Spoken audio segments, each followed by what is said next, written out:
নমস্কার বন্ধুরা, আজকের আমি আপনাদের সঙ্গে নতুন পদ্ধতিতে সজনা ডাঁটার রেসিপি শেয়ার করব। এই রকমভাবে যদি বানিয়ে নেন দেখবেন গরম গরম ভাত দিয়ে সবাই আঙুল চেটে পুটে খাবে। এতটাই টেস্টি হয় আপনাদেরকে আমি বলে বোঝাতে পারবো না। তো রেসিপিটি তৈরি করার জন্য নিয়েছি চীনাবাদাম আর সাদা তিল। এই দুটো উপকরণ দিয়ে কিভাবে আমি আজকে সজনা ডাঁটা রান্না করে দেখাচ্ছি সেটাই দেখতে থাকুন।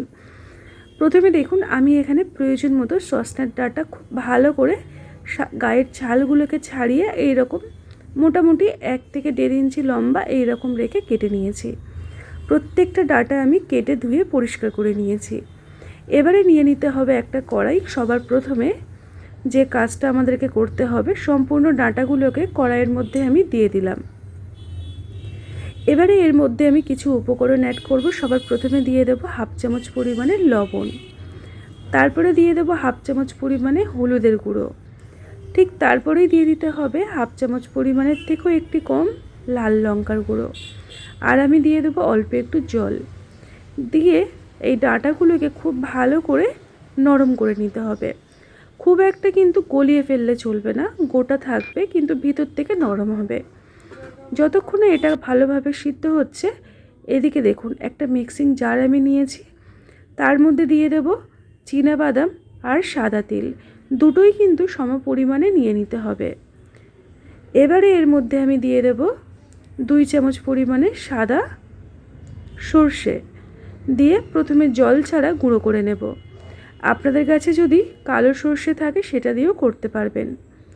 এবারে এর মধ্যে আমি অল্প একটু জল দিয়ে মিহি করে পেস্ট করব, তবে ঝালের জন্য 2টো কাঁচা লঙ্কা আর পাকা লঙ্কা দিয়ে দিলাম। এই মশলাটাকে একদম মিহি করে আমি বেটে একটা পাত্রের মধ্যে ঢেলে নিলাম। এবারে ওই মিক্সিং জারটাকে ধুয়ে আর একটু জল এখানে আমি অ্যাড করে দিলাম। তো আজকের আমার রেসিপিটির জন্য এই মেন যে মশলা সেটা কিন্তু আমার একদম তৈরি হয়ে গেল। যতক্ষণে মশলাটা আমি তৈরি করছিলাম তার মধ্যে দেখুন ডাঁটাগুলো খুব ভালোভাবে নরম হয়ে গেছে। আপনারা দেখে বুঝতে পারছেন ডাঁটার ভিতরের অংশ কিন্তু বাইরে বেরিয়ে এসেছে। এর থেকে বেশি আর সেদ্ধ করা একদমই যাবে না। এবারে সমস্ত ডাঁটাগুলোকে আমি আলাদা একটা পাত্রে ঢেলে নেব। এর থেকে যতটুকু পরিমাণে জল বেরিয়েছে সেটাকে কিন্তু ফেলে দেবেন না, সেটা ডাঁটা সমেত এইরকম ঢেলে রেখে দেবেন। পুরোটাই রান্নায় কাজে লাগাবো। কড়াইটা পরিষ্কার করে আমি গ্যাসের উনুনে বসিয়ে দিয়েছি।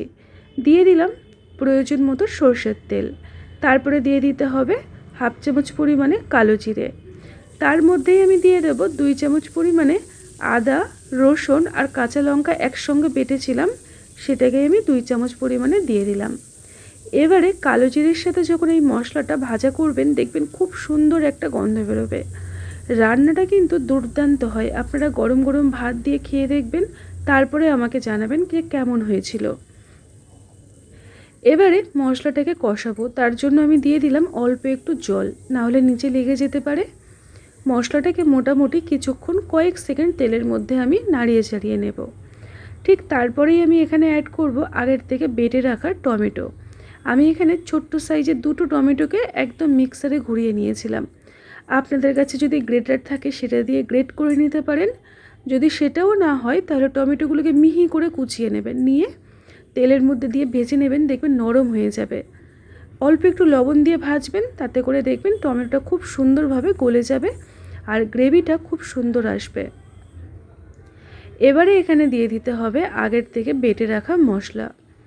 এই যে আমি এখানে চীনাবাদাম নিয়েছি, আপনারা হাতের কাছে যদি কাজু বাদাম থাকে সেটা ব্যবহার করতে পারেন। আর আমি এখানে সাদা তিল নিয়েছি, আপনারা তিলের পরিবর্তে পোস্তও ব্যবহার করতে পারেন। তবে সেই সাদা তিল কিন্তু আমাদের শরীরের পক্ষে ভীষণই উপকার দেয়, বিশেষ করে যাদের কোলেস্ট্রল দেখবেন হাই কোলেস্ট্রল থাকে তাদের ক্ষেত্রে খুব ভালো। এবারে এই মশলাটাকে আমি কিছুক্ষণ ঢাকনা দিয়ে রেখে দেব, যাতে করে এটা আরেকটু শুকিয়ে যায় আর ভালোভাবে তৈরি হয়।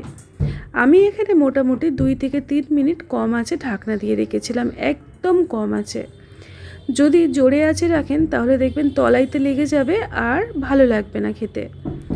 এবারে যখনই দেখবেন মশলাটা একটু গাঢ় ভাব চলে আসবে, এবারে ডাঁটাগুলোকে মশলার সাথে খুব ভালো করে একটু সময় নিয়ে কষিয়ে নিতে হবে।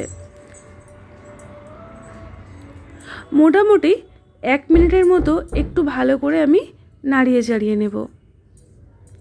রেসিপিটি আপনারা একবার দেখলে তৈরি করতে পারবেন, এতটাই সহজভাবে আমি বানিয়ে দেখানোর চেষ্টা করি।